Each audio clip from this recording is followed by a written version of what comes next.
Em vitória de Lula sobre Trump, Paraguai retira candidato à Organização dos Estados Americanos.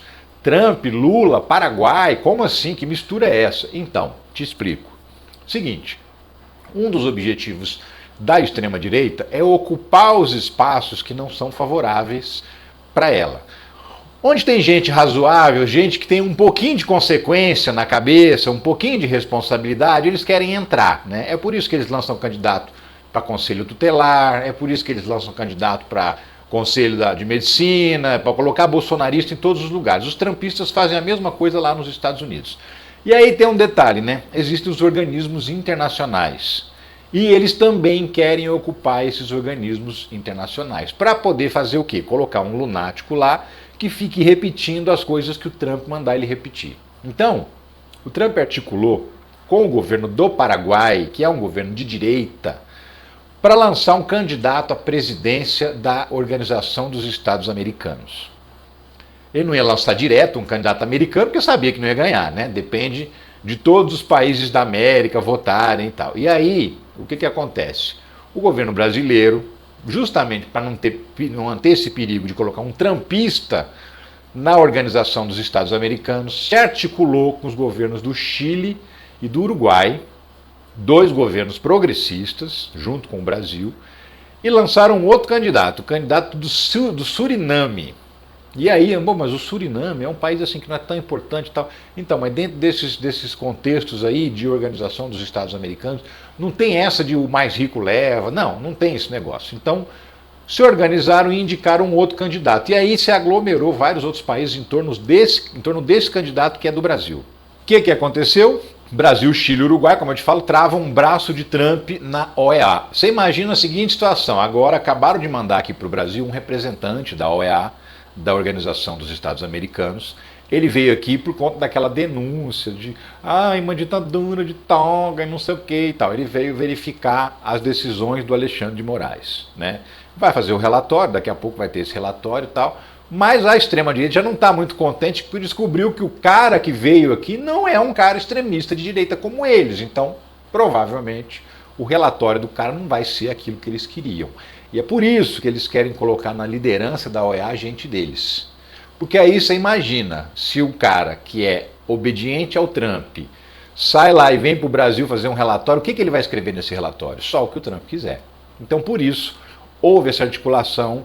E aí, diplomatas veem derrota irreversível de candidato trumpista ao comando da OEA. Né? Aqui tem até a foto do cara.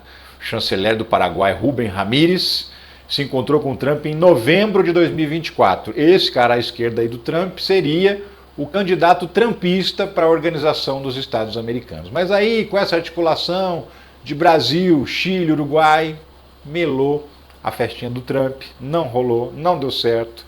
E aí, o que eles tiveram que fazer? Tiveram que voltar atrás. O Paraguai retirou a candidatura do cara. O presidente do Paraguai publicou um comunicado na internet dizendo, olha, estamos retirando a candidatura porque ela não tem chance de ser vitoriosa e tal. Criticou o Brasil, justamente porque o Brasil que articulou essa derrota deles, né? Só que não vai conseguir lançar o candidato dele. Então nem vai disputar para não perder a eleição e não sair mais desmoralizado ainda. Então ele retirou a candidatura do candidato dele, e esse cara era o cara que defendia os interesses do Paraguai, que é governado pela direita, do Milei, que governa a Argentina, e do Trump, que governa os Estados Unidos. Então, já foram derrotados nessa tentativa de dominar um espaço importante de decisão nas Américas, que é a Organização dos Estados Americanos. Vai continuar lá um dirigente que tem um mínimo de razoabilidade na cabeça, que não é um lunático trampista maluco, já é alguma coisa. E por falar nisso, Trump também recuou daquela decisão de lá, meter tarifa no México, meter tarifa no Canadá e tal. Recuou pela segunda vez. Por quê? Porque ele é chantagista. Ele trabalha na base da chantagem. Então, ele fez um acordo com o México cumpriu o acordo, mandou militares para a fronteira, para proteger a fronteira e tal. O Trump foi lá e virou as costas, deu uma facada no México e falou, vai ter tarifa sim. Aí agora, no dia seguinte que ele anuncia o início das tarifas, ele volta lá e fala, não, vamos suspender mais um mês. Ou seja, ele mantém a faca no pescoço dos países que ele quer ameaçar. Se der uma escorregada no meio do caminho, ele soca a tarifa. O Canadá está preparando as suas tarifas para responder ao Trump. O Trump pediu lá, a indústria automotiva dos Estados Unidos pediu para não colocar tarifa nos carros canadenses.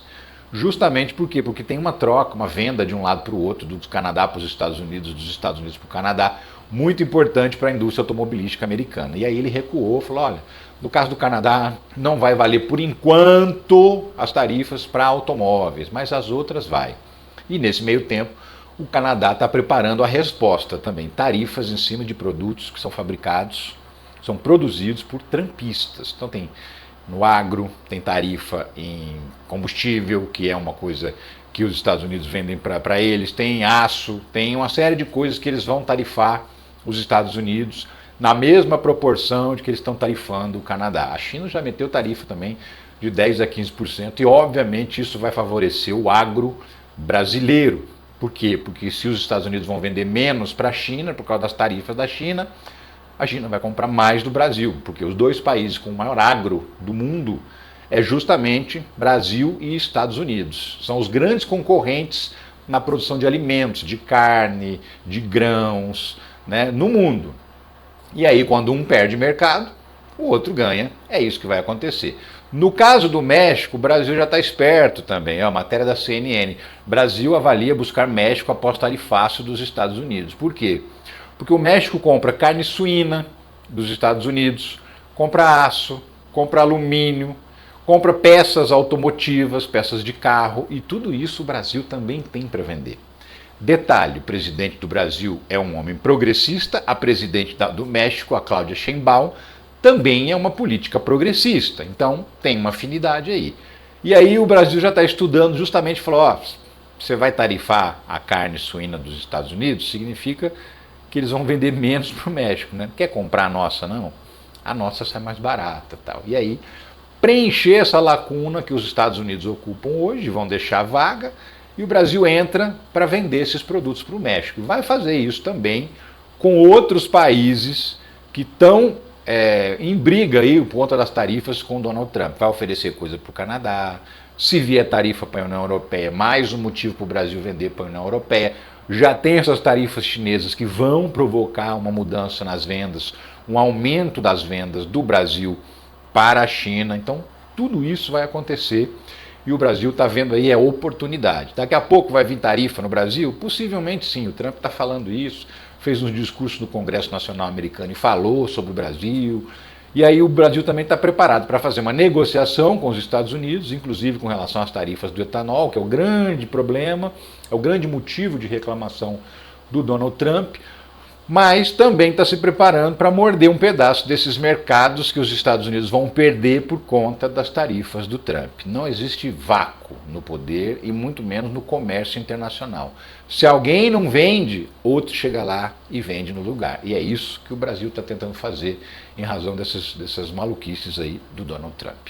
Enfim, é isso que eu queria te falar sobre o Trump. Vai ter que fazer esse recuo estratégico.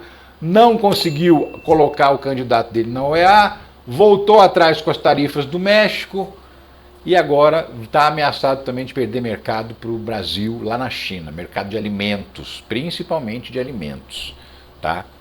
Arroz, soja, milho, café, carne, tudo isso. A China vai tarifar em vingança aos Estados Unidos. Eu falei sobre isso no vídeo ontem, né? A China falou, se vocês querem guerra, a gente tá dentro, a gente topa guerra então, qualquer tipo de guerra.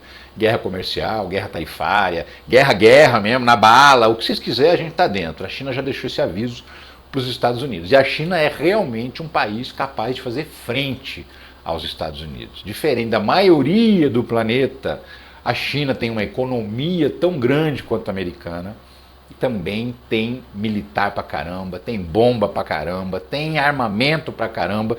Militarmente a China também é assim, muito equivalente aos Estados Unidos. Não tem essa diferença que você imagina não. Então, realmente a briga de cachorro grande é um adversário de peso que o Donald Trump arranjou, que é essa encrenca aí dele com a China. Vamos ver onde é que vai dar essa história aí, né?